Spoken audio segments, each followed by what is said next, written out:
The world of football with a soccer perspective. This is Soccer Today with Duane Rollins and Kevin Laramee, live on the Sports Podcasting Network. Good day, good night, and welcome to Soccer Today for Wednesday, October 23rd, 2019. I'm Kevin Laramee, joined by Duane Rollins. As always, it's not 11 a.m., it's a little later. Had a little trip to the dentist. Don't worry, everything's fine. It was just a planned cleaning procedure, but I am here ready to talk to you about MLS Cup Playoffs. But first of all, how you doing, Duane? I'm doing well. A little later in the afternoon, which means when I'm done this, it's a little less time before I get to hightail it into the city to watch more MLS playoffs. It's coming at you awful fast right now. It is, right? We're barely done talking about the last round of games in the MLS Cup Playoffs, and they're starting as well. Also tonight, Ottawa Fury playing Charleston Battery in a play-in game to make the proper playoff, I would say, in the USL Championships. And of course, we'll focus a lot more today on tonight's game in Major League Soccer, Duane. Yeah, the Fury game, it's kind of like the old NASL days where, I don't know, can you call it a playoffs? We had this whole argument for years, too, when MLS first expanded their playoffs. There was a big argument to be made that you didn't make the playoffs until you won they called them play-in games, or they called them wild card games or whatever. But colloquially, everyone just refers to them in playoffs. So we'll give our friends in Ottawa the benefit of that. They're playing a playoff game tonight against Charleston for the right to get into a full bracket, we'll say. But we wish them luck on that. We'll give more coverage if they advance further in that along. But for now, MLS is our bread and butter, and that's where our focus will be. Yes, that's where our focus will be today. Major League Soccer, the playoffs continues already tonight. Here's what we have in store for you tonight, Duane. Of course, you have the late game tonight, Seattle and Real Salt Lake. But first, NYCFC at Citi Field versus Toronto FC, number 1 seed versus number 4 seed in the Eastern Conference, playing for a trip to the conference finals. Yeah, this one, if the odds makers have this one as the closest of the 4 games. TFC is a 3-1 underdog in this game, so it's still considerable, as they're sort of suggesting that home advantage is a major role.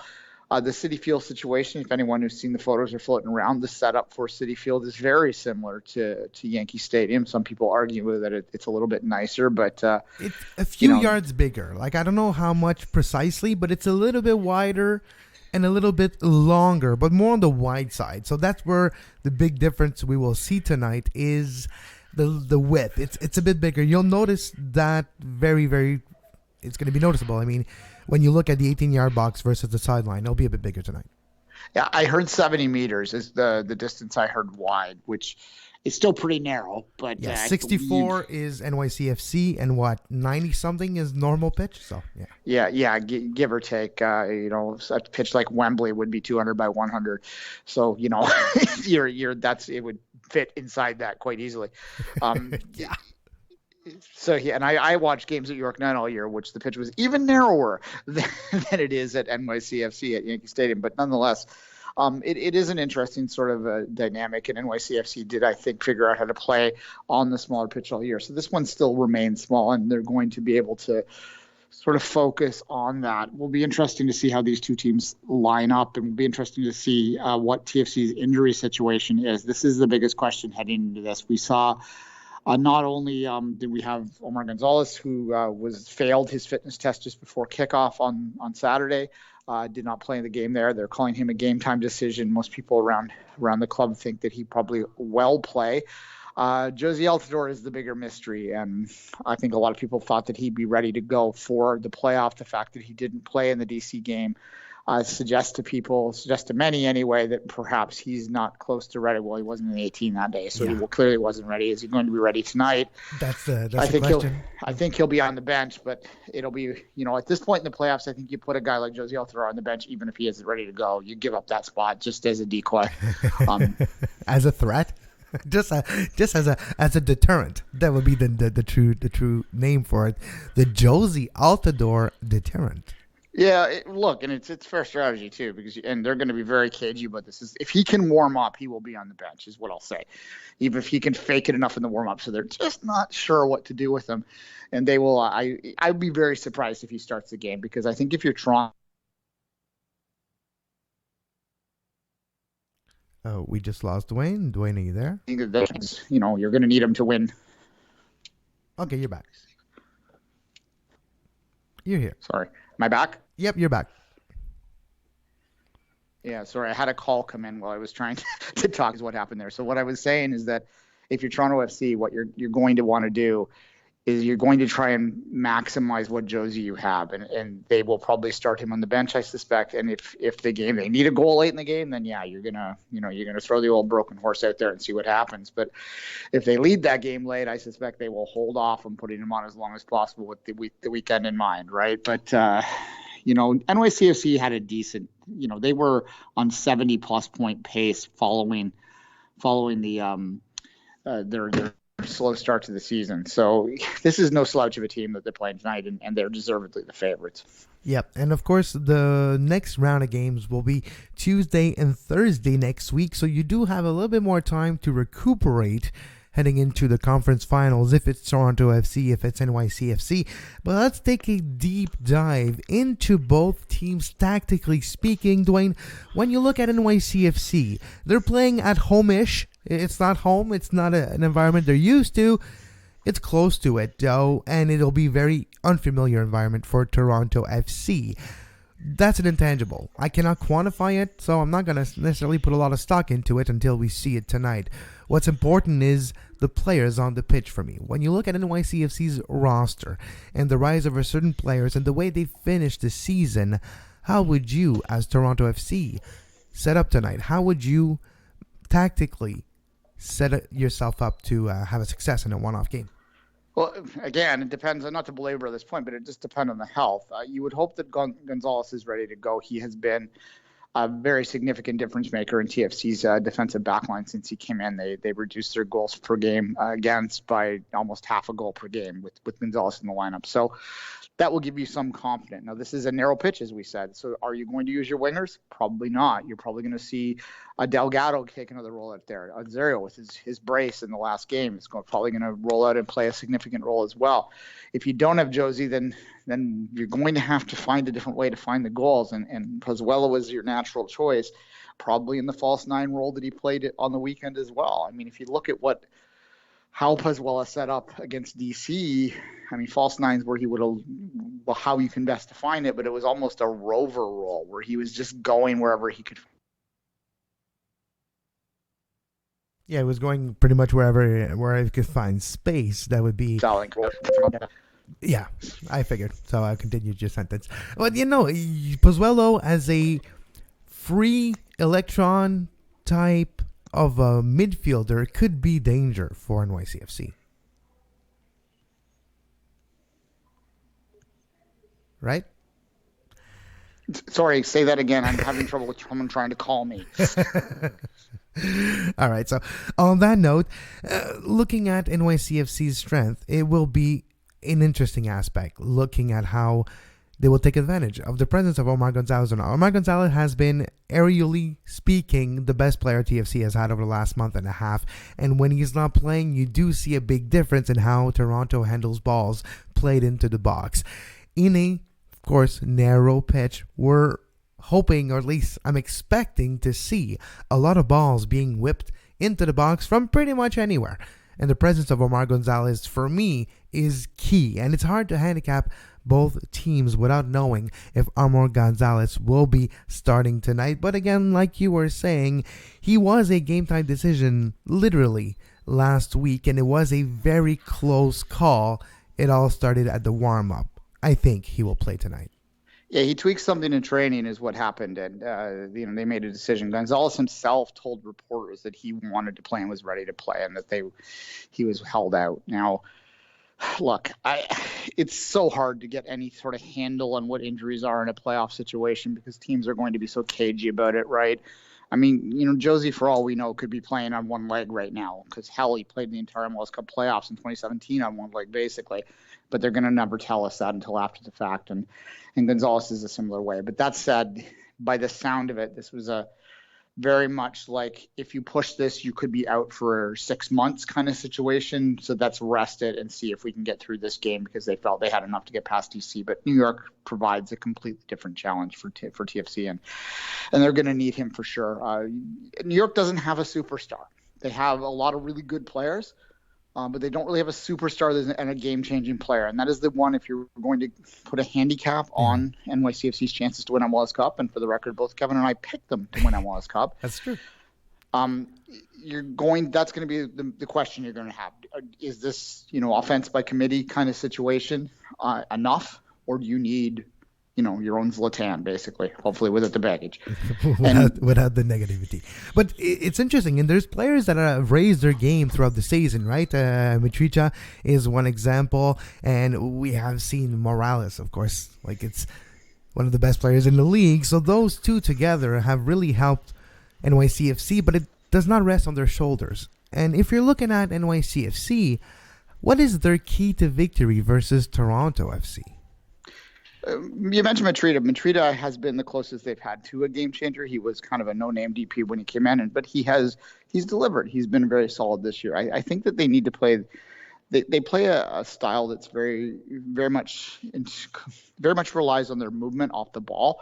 So they have to have that rhythm and keep the rhythm that they were used to in the last half of the season going. Now, you also, I think psychologically, if you're NYCFC, they haven't had a great playoff history. I mean, we all talk about the Red Bulls and all that. There might be something in the water in New York, because in their much shorter, obviously, history, NYCFC has laid some significant eggs in the playoffs. They have been terrible in a couple of opportunities that they've had, and this is a team that also, not only have they been terrible in playoffs, they've been terrible to the team they're playing in playoffs, right? This is a bogey team for sure for them. And when they most recently played them this year, it was a 1-1 draw in Yankee Stadium that probably should have been about 4-1 for TFC. If you remember back, TFC missed a penalty in that and hit the post twice. So it was really a one-sided game that they were lucky to get a result out of. So there's a bit of a mental block there. So I think the real key for NYCFC in this is probably surviving the first 20 minutes or so and getting back in a rhythm. When you've been out of competitive playing game for almost 2 weeks, and you're playing against a team that's coming off a win and is playing on adrenaline a little bit, and is going to want to try and get in the front foot and get a goal in there. If you can survive that 15-20, you can sort of get your feeling back and go, okay, this is just another game. But if TFC goes out and smacks them in the mouth early, I mean, you start chasing that game and TFC's got some weapons, then you could be in trouble for this. And we all went to chalk in the first round, and other than LA. And I think you're still going to probably see more of the home teams win than lose. But that said, we're now in 1-4 situations. These are much closer matchups. And if any of these road teams get a punch in the mouth early, then the home team's going to start chasing, and then stuff could get weird. Well, one thing I'm worrying a little bit if I look at Toronto's roster is fatigue. The amount of games they played over the last 18 days, it's pretty much mind-boggling for a few players in this team, from Richie Larea to Jonathan Osorio, of course, Michael Bradley. If you add the international games, the Canada versus USA game, of course, and the USA versus Cuba games for Bradley, and also you add the competitiveness at the end of the season for Toronto FC and the playoff game, it's a lot of games, a lot of minutes for the core group of players of Toronto FC. Any chance fatigue comes into play tonight at Citi Field? Oh, fatigue is going to be a major question for all of the teams that played on the weekend. And it's one of the reasons why they wanted to give a significant advantage by giving those extra few days off for those home teams. And look, what's really unfortunate is the timing of the season. I hope when they start the season earlier next year, they factor this international break in, so that we don't have teams that are having the bye have to sit out as long as they did, because I think that in some ways might negate the advantage that they'd have, the rest advantage that they would have otherwise. You have one question about staleness versus one question of tiredness, but that said, adrenaline can only take you so far. The international break is significant for TFC in particular, because they had so many of their players involved in a game that had a lot of emotion involved in it.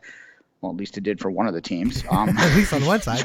On the Canadian side, there was a lot of emotions. Yeah. Yeah, draw your own conclusions on Michael Bradley's emotional level in that game. Well, I'm pretty sure he was trying his damnedest within the system that he was set up in. Yeah. So yeah, and look, this is the funny thing about TFC's, if I'm going to talk TFC-centric for a second here, when I look at it objectively, I can make an argument that they can beat any team left in this playoff race. What I can't do is make an argument that they can win 3 consecutive road games in this playoff race. They can win probably against anyone, but on any given day, any given Tuesday or Thursday, you can lose to another team too, because, well, you never know what can happen in a game, and we'll see. Fatigue might be a factor tonight, having NYCFC rested and Toronto FC exhausted. We'll see that. But tonight, another game as well in Major League Soccer, and that one is Seattle Real Salt Lake at CenturyLink Field. The Seattle Sounders will host Real Salt Lake. This should be a fun one. Looking at the Real Salt Lake game last weekend, and looking at Seattle's game and the comeback of Dallas, and then Seattle taking the lead and winning at the end, this should be a fun game. If there's one thing I've learned is Seattle in the playoffs, win or not, it's a fun journey. And that journey at 10 p.m. tonight should be fun. Look, I have a sneaky feeling that RSL has a real chance here. I watched that Dallas-Seattle game, and if it wasn't for Steph Fry, and that's when I say this, the caveat is they have Steph Fry, and he is a playoff monster. Yes, he's taller for some reason in the playoffs, and his arms are even longer, but yes. Yeah, if it wasn't for Fry, then maybe Dallas gets the win in this. And, well, I mean, even without Fry in there, Fry let 3 goals in, or even with him in there. So RSL, who has been playing kind of with a chip on their own shoulder and quietly outside of the spotlight, like, is there any of these 8 teams left? This is the one that you would have known the least about, most fans, and would been paying the least amount of attention to, other than the Petke stuff, which is for the wrong reasons, right? So they're kind of playing loose and free, and they have a couple players that, well, we don't know Beckham for sure is going to retire, but we do know that the keeper's playing his last game if he loses, and Beckham maybe as well. So it's a veteran team that doesn't have a lot to play for or a lot to lose anymore, exactly. and that looseness might benefit them then.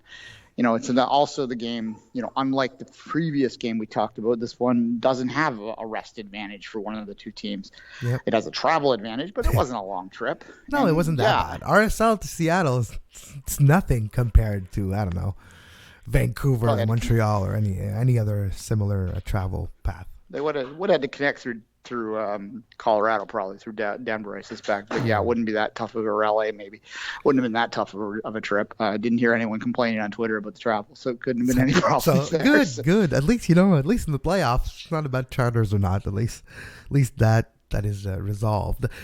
One thing that I think is fascinating too, when we look at the Seattle versus RSL matchup, you mentioned Nick Raimondo retiring at the end of the season, and you mentioned the tumultuous season that Real Salt Lake did have, changing their manager and technical director and heading into an off-season of transition too.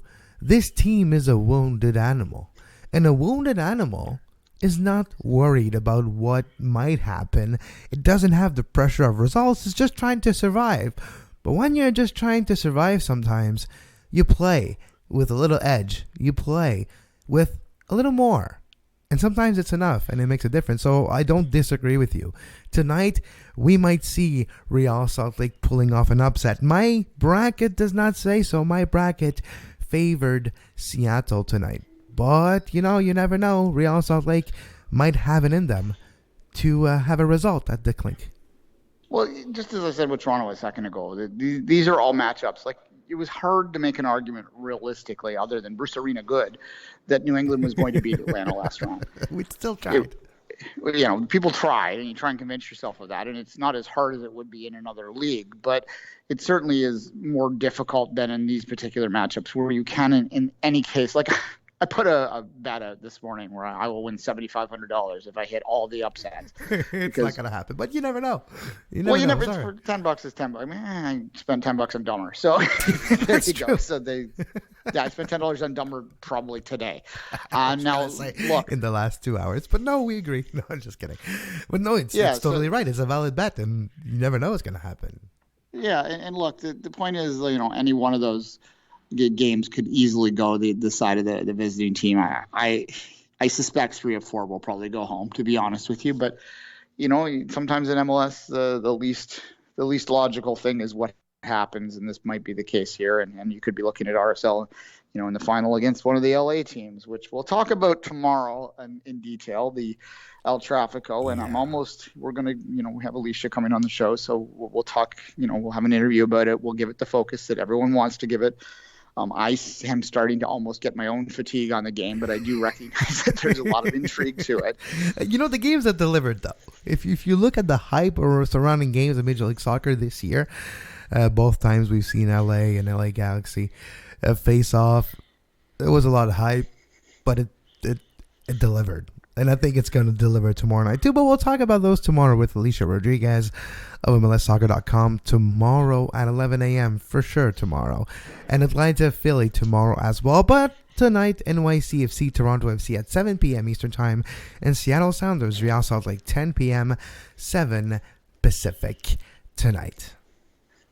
Exactly. Now, when we look at tomorrow, just quickly, tonight there's a chance of upset. We both feel like Toronto could upset NYCFC, still favoring NYCFC a little bit for me, a little bit of advantage, but Real Salt Lake as well has a chance. Tomorrow, can Philly have a chance? Do we believe in Philly? I've asked this a lot this season. Do you believe in Philly again? If Philly was healthy, I would pick them as the favorite to get out of the East right now, but they're not. Bedoya is hurt. Bedoya is playing on one leg. And they got by what is proving to be a poor Red Bulls team this year, barely. They had to overcome two goal deficits in that game. And look, this is the walking wounded game, Atlanta, Philadelphia. I'll make a hot take right now that the winner of NYCFC Toronto is going to MLS Cup final. Because both Atlanta and Philadelphia they're hospital wards walking around. I mean, Toronto's not much better, but We'll see. So basically, this is NYCFC's to lose. But, if Toronto pulls that upset and gets a little bit extra time on Jozy's hamstring, then, I'm absolutely going full in on the home team here again.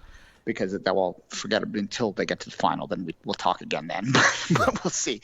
Look, they're lucky they drew each other. Because if either of those teams had drawn either of the other teams in the East, what I'm saying is I think the injury factor would have really rolled up. I tend to lean actually towards Philadelphia in the game, however, because of the defensive problems at Atlanta. And as much as I talk a lot about how defense doesn't win championships in MLS, you have to have one.